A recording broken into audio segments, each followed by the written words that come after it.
Et si vous profitiez des fêtes pour voir de près la ponte des Choroporites russes, une espèce qui se reproduit dès le début de Matarinia et qui a la particularité de le faire de manière synchronisée. Ce phénomène est suivi de près par les scientifiques de l'association Tama Anote Tairoto. Ils sont accompagnés dans leurs observations par les éco-délégués du collège de Travo. Laure Philibert et Matayhour Ey ont plongé avec eux et nous donnent un aperçu de ce phénomène.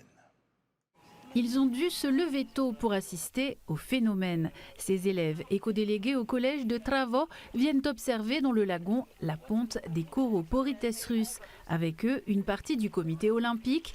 Assister à ce spectacle n'est pas donné à tout le monde. Il se déroule 5 jours après la pleine lune, aux aurores. Le projet principal qu'on a, c'est vraiment réaliser un suivi participatif en fait, impliquer les gens dans notre suivi de pente. Et comme on peut déterminer le jour et l'heure exacte à laquelle ça se passe, on peut diffuser l'information et après les gens ils vont où ils peuvent aller dans l'eau devant chez eux ou des endroits qu'ils connaissent où cette espèce est là.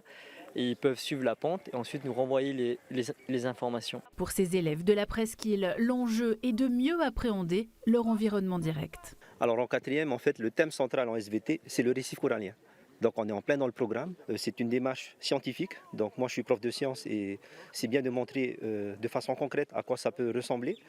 Et ensuite, pour l'aspect biodiversité en lui-même, c'est-à-dire il faut parfois passer par des observations, par l'émerveillement, pour ensuite mieux sensibiliser les éco-délégués. Ce qui est intéressant, moi je dirais, c'est même si tu n'es pas fasciné par la pente, tu peux observer ce qu'il y a autour, genre. Okay. Même si il y a des poissons, il y a de la diversité, quoi. Tu vois quoi dans l'eau? Tu vois plus rien, on dirait que tu es dans un nuage. Tu mets ta main devant toi et tu vois pas. C'est comme un nuage, c'est comme si on jetait un filet qui recouvre les coraux.